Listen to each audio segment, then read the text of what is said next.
Bonjour à tous, j'espère que vous allez bien, mon Hachem, et j'espère que par ce cours, nous allons pouvoir nous réveiller, comme tel est le titre, Réveillons-nous, et vous avez compris la signification bien plus haute, il est déjà 11h30, donc on est encore en 2015. Et pour se réveiller, il faut de la lumière. Alors, par lumière, parlons-en. Vous savez, il y a une histoire où il y avait un grand admour chassidique qui a dit: je vais aller dans une communauté ashkénaze un peu endormie et je vais les réveiller avec une belle parole de Torah, et ils vont se réveiller. Ils vont revenir vers Hachem et ils vont faire une grande teshuva. Il a été là-bas, il a fait son Dvar Torah, il a essayé de les réveiller, mais ils ne se sont pas réveillés, ils sont restés endormis. Qu'est-ce que ce admour a dit? Vous savez, quand une flamme est complètement éteinte, même si on souffle dessus, on ne peut pas la réallumer. Et quand Rabbi Nachman de Breslev a entendu la phrase de cet admour-là, il a dit: non, mon coco, c'est pas que la flamme elle est complètement éteinte, c'est juste que c'est toi qui sais pas souffler. Qu'est-ce qu'on apprend de cette histoire? C'est qu'une bougie, quand il reste un peu de lumière et qu'on souffle bien, on peut la rallumer. Maintenant, une échama d'un juif, c'est une lumière qui est toujours allumée. Donc on peut toujours la réallumer. Et vous avez compris qu'un juif peut toujours se réveiller de là où il est. Et on peut continuer, qu'il y a un télim qui dit: le tzaddik tombe 7 fois et il se... Non, le tzaddik qui tombe 7 fois et il se relève la 8e.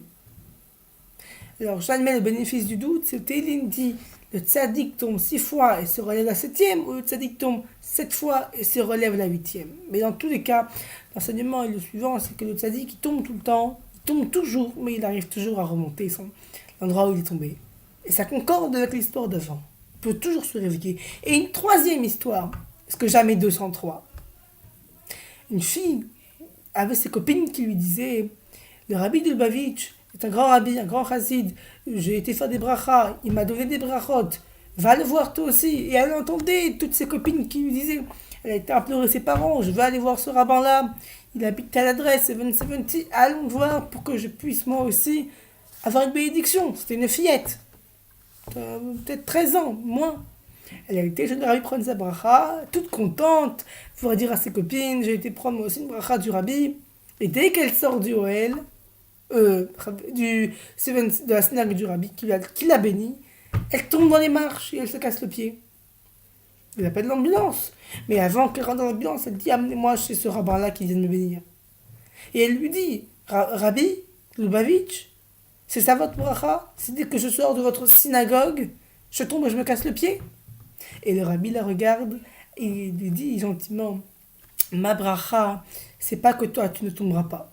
C'est quand tu vas tomber, tu vas te relever. Ça, c'est 3 exemples qui montrent qu'un juif, il doit se réveiller.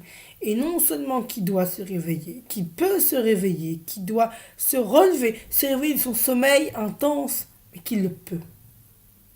Qu'il le peut. Et non seulement qu'il doit se réveiller, se relever, mais qu'il a l'obligation de relever les autres et de réveiller son entourage proche, son entourage concret. Avec 2 clés que je vais vous donner à l'instant même et on arrêtera là. Faites le bien. Éloigne-toi du mal et fais le bien. Comme on lit dans la Charari tout samedi matin, dans la paragraphe, on dit: éloigne-toi du mal et fais le bien. Ça, c'est une clé. Et une deuxième clé, mes amis, on s'arrêtera là. Faites rentrer Hachem dans toutes vos actions. C'est une base. Pour se relever, se réveiller, il faut prendre conscience que Hachem est partout, que c'est Hachem mon maître, mon Dieu, mon Père. Et donc tout ce que je fais rentrer Hachem. À tel point que quand Rabbi Nathan de Nemirov avait un problème avec son lacet et il voulait en racheter un autre, son maître lui a dit: mais est-ce que tu as fait rentrer Hachem dans ton lacet?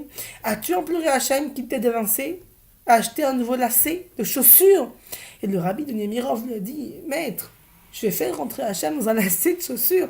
Et le rabbi lui a répondu: mais tu es tellement orgueilleux pour penser que tu ne peux pas faire rentrer Hachem là-dedans. Et si tu le peux. Mes amis, déjà bientôt 5 minutes de vidéo et c'est déjà trop. Je vous souhaite de vous réveiller, qu'on puisse se réveiller et qu'on puisse se relever et monter vers Hachem. Bonne fin d'année, bonne fin de journée. Il est bientôt 23h30 et je vous souhaite beaucoup de joie dans une nouvelle année où vous allez vous réveiller avec moi-même. Au revoir.